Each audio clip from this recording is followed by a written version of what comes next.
بسم الله الرحمن الرحيم إن الحمد لله نحمده ونستعينه ونستغفره ونعوذ بالله من شرور أنفسنا ومن سيئات أعمالنا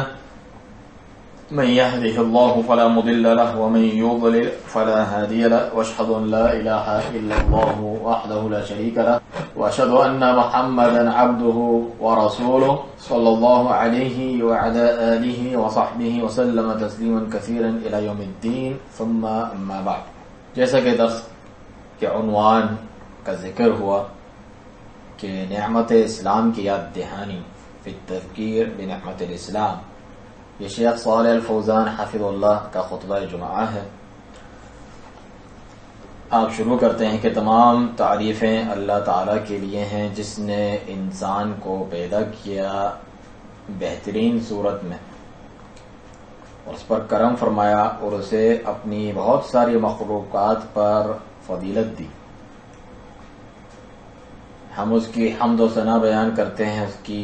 ان نعمتوں پہ جو اپنے بندوں پر مسلسل اور پے در پے جاری ہیں، اور میں اس کا شکر ادا کرتا ہوں، اس کی حمد بیان کرتا ہوں، اس کا شکر ادا کرتا ہوں، اور اس کا شکر کیے جانے سے نعمتوں میں مزید اضافہ ہوتا ہے. اور میں گواہی دیتا ہوں کہ اللہ تعالی اکیلا عبادت کے لائق ہے، الہ حقیقی ہے. اللہ تعالیٰ کے سوا کوئی عبادت کے لائق نہیں، وہ اکیلا ہے، اس کا کوئی شریک نہیں. جس نے اپنی نعمتوں کی حفاظت کا حکم دیا ہے ان کی شکر گزاری کے ذریعے، اور نعمتوں کے زوال سے بچایا ہے کفران نعمت سے بچنے کے ذریعے سے کہ ناشکری کریں گے تو زوال ہو. اور میں گواہی دیتا ہوں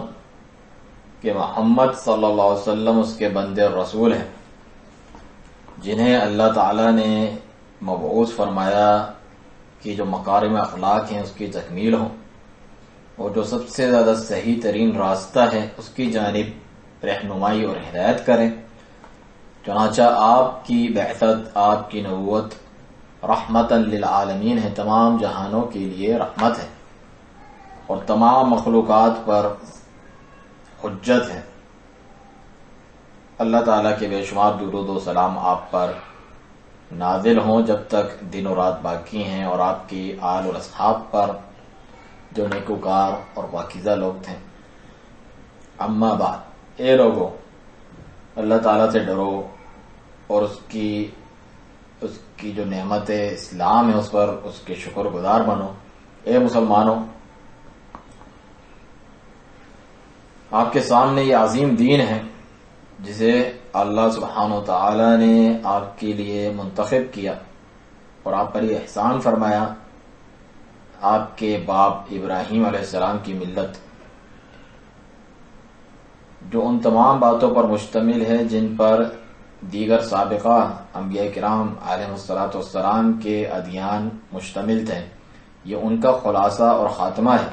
اللہ سبحانہ وتعالی کا فرمان ہے، شرع لکم من الدین ما وصى به نوحا والذی اوحینا الیک وما وصینا. ہم نے آپ کے لیے دین کی شریعت وہی منتخب کی ہے، مشروع کی ہے دین میں سے جس کی وصیت ہم نے نوح کو کی، اور والذی اوحینا الیک جس کی وحی ہم نے آپ کی طرف بھی کی، وما وصینا بہ ابراہیم اور جس کی وصیت ہم نے ابراہیم کو، وموسیٰ وعیسیٰ اور موسیٰ اور عیسیٰ کو علیہ الصلوۃ والسلام کو کی، ان اقیموا الدین ولا تتفرقوا فیہ، کہ دین کو قائم رکھنا اور اس میں پھوٹ نہ ڈالنا، تفرقہ نہ کرنا. کبر علی المشرکین ما تدعوہم الیہ، مشرکین پر یہ بہت ہی ناگوار بات گزر رہی ہے اور بڑی بات کہ جس کی جانب آپ انہیں دعوت دے رہے ہیں. اللہ یجتبی الیہ من یشاء، اللہ تعالیٰ چن لیتا ہے اپنی طرف جسے چاہتا ہے، ویہدی الیہ من ینیب، اور اپنی طرف انہیں ہدایت دیتا ہے جو رجوع لاتے ہیں. سورۃ الشورى کی آیات. اور آپ کے جو رسول ہیں وہ تمام رسولوں میں سے جسے انسانیت جانتی ہے، جسے انسانیت اور بشریت نے جانا ہے، سب سے خیر اور بہتر ہیں. آپ افضل المرسلین ہیں اور خاتم النبیین ہیں، سب سے آخری رسول ہیں اور تمام بھیجے گئے رسولوں میں سب سے افضل ترین ہیں. آپ کے ذریعے سے اس نعمت کو تمام فرمایا جس کے ذریعے سے جہالت، شرک، ظلم و زیادتی کے اندھیرے مٹ گئے. اللہ تعالیٰ کا فرمان، لَقَدْ مَنَّ اللَّهُ عَلَى الْمُؤْمِنِينَ إِذْ بَعَثَ فِيهِمْ رَسُولًا، یقیناً تحقیق اللہ تعالیٰ نے مومنین پر یہ احسان کیا کہ ان میں انہی میں سے رسول، من انفسہم، انہی میں سے ان میں رسول بھیجا. یتلو علیہم آیاتی، جو ان پر ان کی آیات پڑھ کے سناتا ہے. وہ یزکیہم، انہیں پاک کرتا ہے، تزکیہ نفس کرتا ہے. وہ یعلمہم الکتاب والحکمہ، اور انہیں کتاب و حکمت کی تعلیم دیتا ہے. وَإِن كَانُوا مِن قَبْلُ لَفِي ضَلَالٍ مُبِينٍ، اگرچہ تھے وہ اس سے پہلے کھلی گمراہی میں. سورۃ آل عمران کی آیات ہیں. فرماتے ہیں شیخ کہ آپ کے رب نے آپ کو یہ وصیت کی ہے کہ آپ اس دین سے تمسک اختیار کریں، یعنی مضبوطی سے پکڑیں، اور اس رسول صلی اللہ علیہ وسلم کی اقتداء اور پیروی کریں، آپ کے نقش قدم پر چلیں. چنانچہ فرمانے باری تعالیٰ ہے سورۃ الانعام میں، وَأَنَّ هَذَا صِرَاطِي مُسْتَقِيمًا فَاتَّبِعُوهُ، اور بے شک یہ میری راہ ہے سیدھی، اسی کی پیروی کرو، اسی پر چلو. وَلَا تَتَّبِعُوا السُّبُلَ فَتَفَرَّقَ بِكُمْ عَنْ سَبِيلِهِ، اور مختلف راہوں پر نہ چلو کہ وہ تمہیں اس کی، یعنی اللہ کی راہ سے جدا کر دیں گے. ذَلِكُمْ وَصَّاكُمْ بِهِ لَعَلَّكُمْ تَتَّقُونَ، اس کی وصیت تمہیں کی جاتی ہے تاکہ تم ڈرو، بچ جاؤ، تقوی اختیار کرو. اے مسلمانوں، ہمارے سامنے جب خوشبختی اور سعادت مندی کا راستہ، طریقہ کھلا پڑا ہے تو ہم اس پر کیوں نہیں چلتے، اسے کیوں نہیں اختیار کرتے؟ ہمارے سامنے ترقی، کامیابی اور فلاح کا واضح راستہ موجود ہے، تو پھر کیوں ہم اسے چھوڑ کے دوسری طرف دیکھتے ہیں اور اسے ترک کر دیتے ہیں، اور ترقی کے بجائے تنزلی کا، بیکورڈ،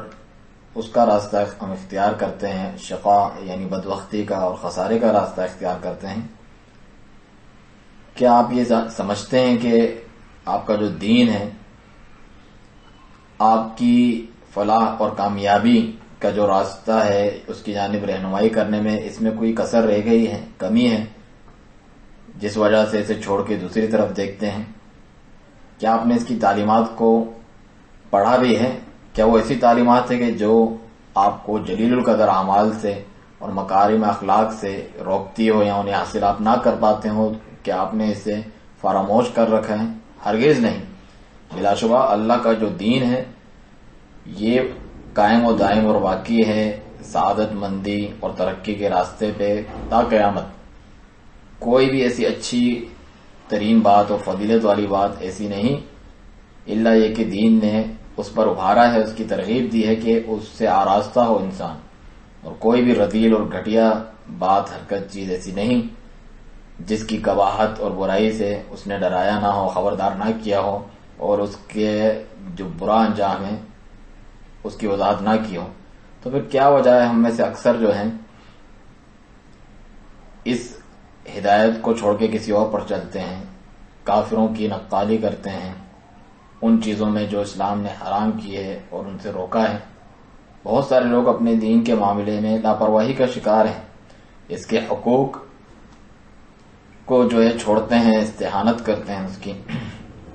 اس کو ہلکا جانتے ہیں یا توہین کرتے ہیں، یا اس کے واجبات سے کھیلتے ہیں، کھلواڑ کرتے ہیں، اور اللہ کی جو حرام کردہ چیزیں ہیں اس پر جری ہو جاتے ہیں، اس کی جرات کرتے ہیں.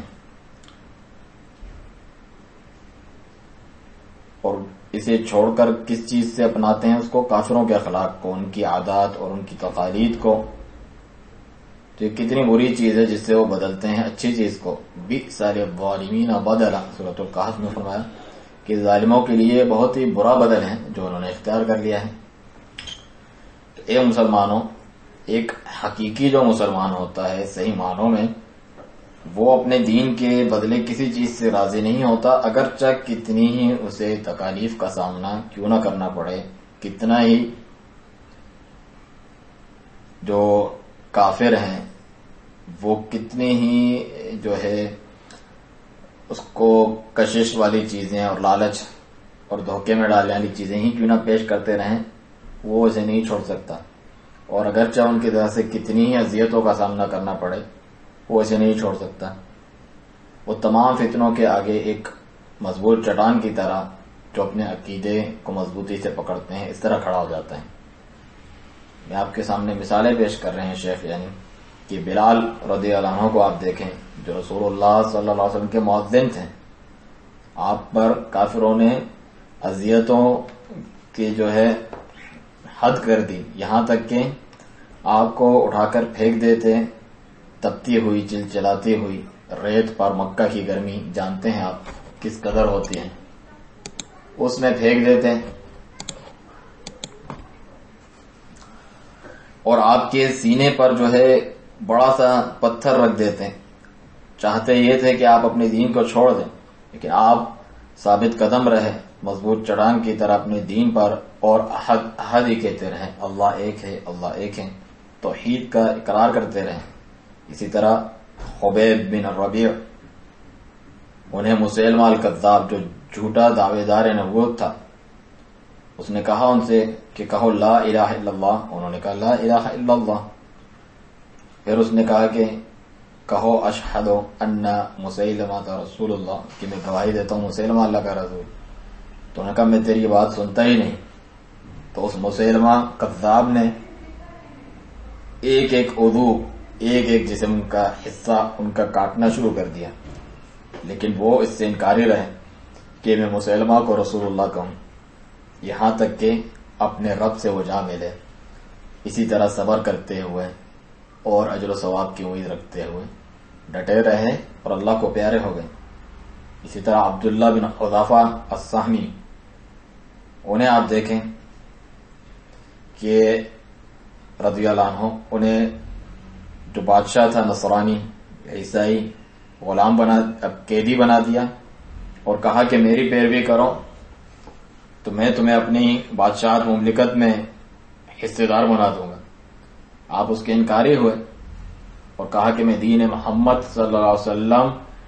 سے پھر نہیں سکتا، اس کے بدلے کچھ نہیں لے سکتا، اس کو کسی چیز سے نہیں بدل سکتا۔ پھر جو وہ ملک روم تھا، روم کا جو بادشاہ تھا، اس نے تانبا منگایا، آگ سے پگھلا ہوا جو تانبا ہوتا ہے آگ کے ذریعے،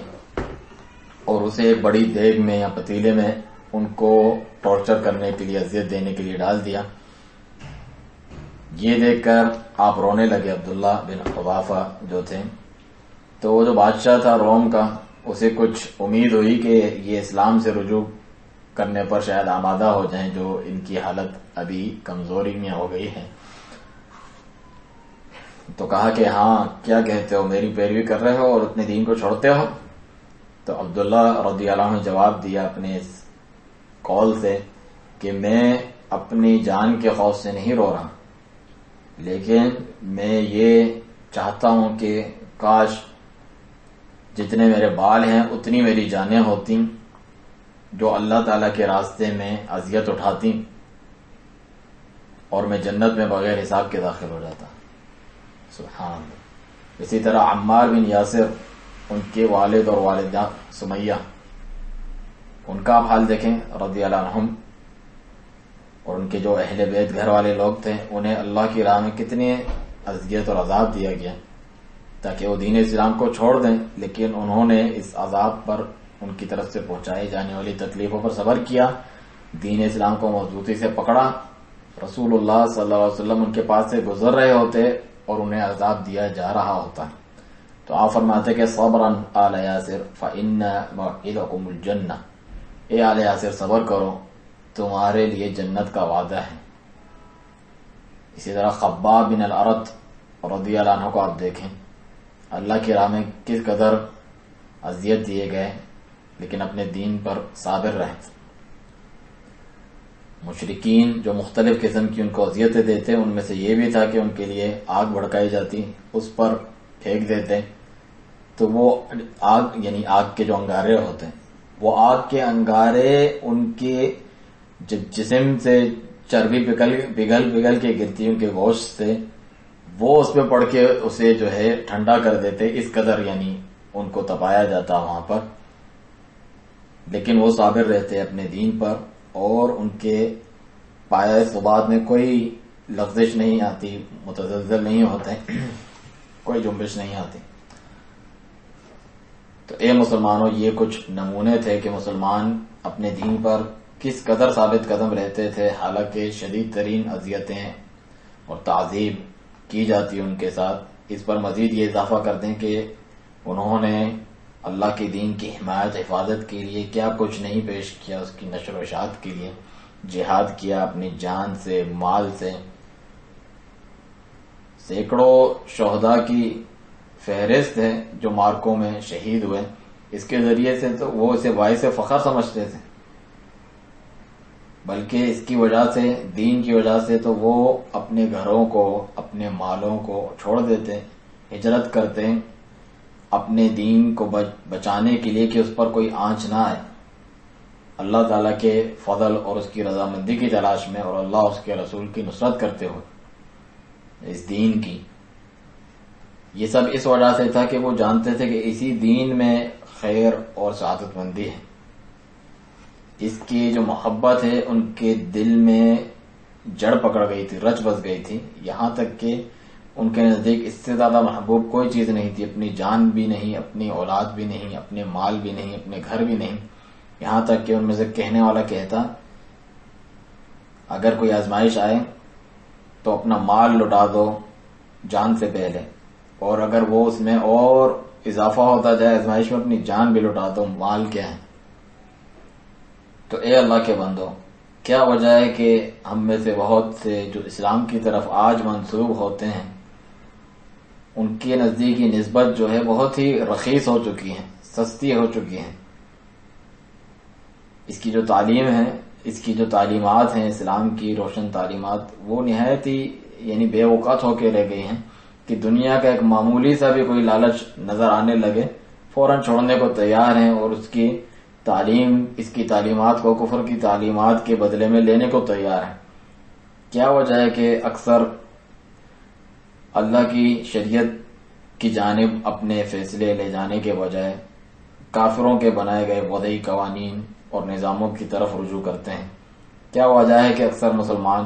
کافروں کی مشابہت اختیار کرتے ہیں اپنے حلیے میں، اپنے لباس میں، اپنے کلام، اپنے گفتار میں، یہاں تک کہ ان کے کھانے پینے کے طریقے میں بھی؟ وہاں سے وہ اپنی داڑیاں مڈاتے ہیں، اپنے مونچھوں کو بڑھاتے ہیں،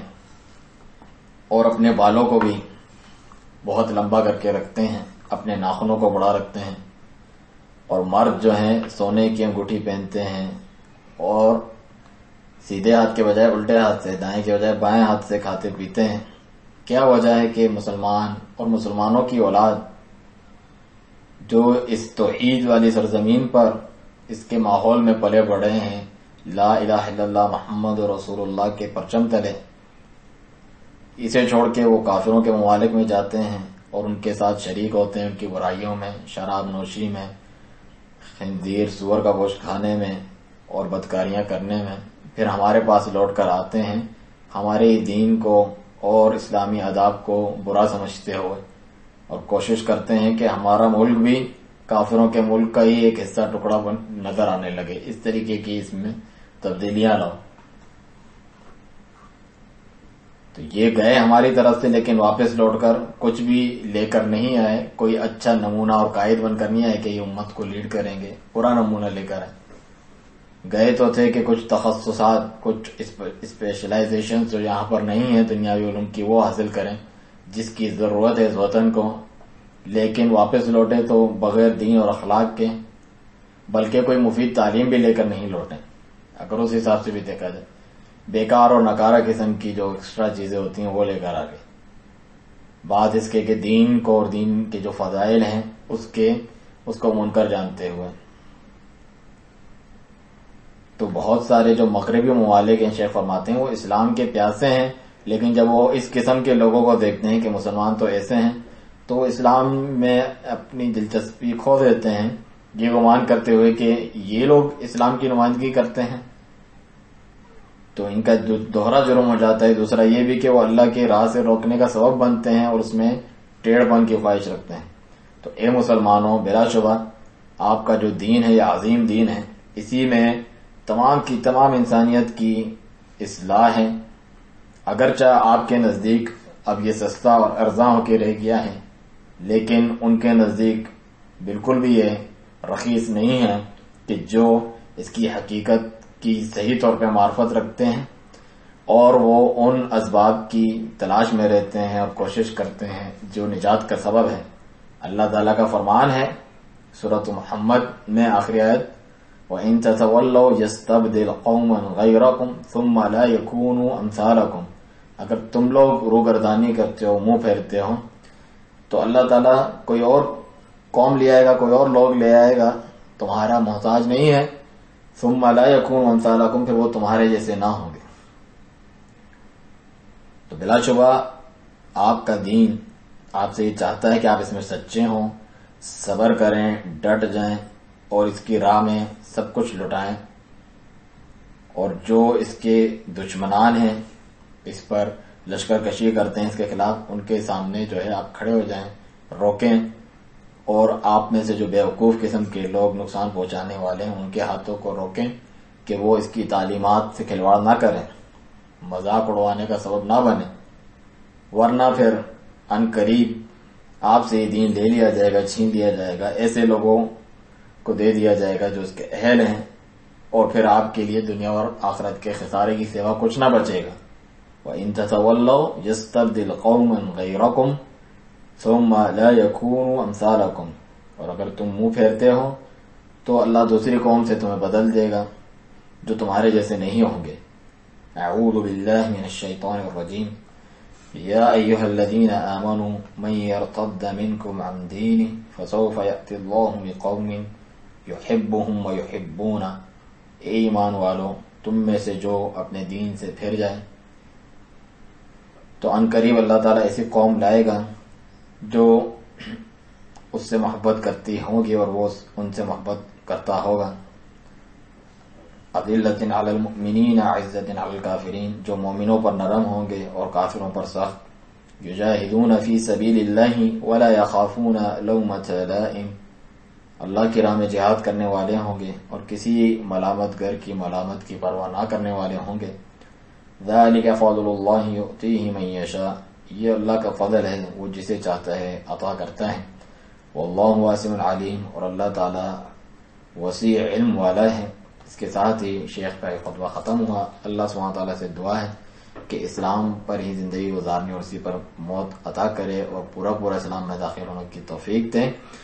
اور ہم لوگوں کے لیے بہترین نمونہ بنے اسلام کی جانب دعوت دینے کے لحاظ سے بھی، اور اسلام کی کما حق ہو اس نعمت کی قدر کرنے کی توفیق دے. وسبحانک اللہم وبحمدک، اشہد ان لا الہ الا انت، استغفرک واتوب الیک.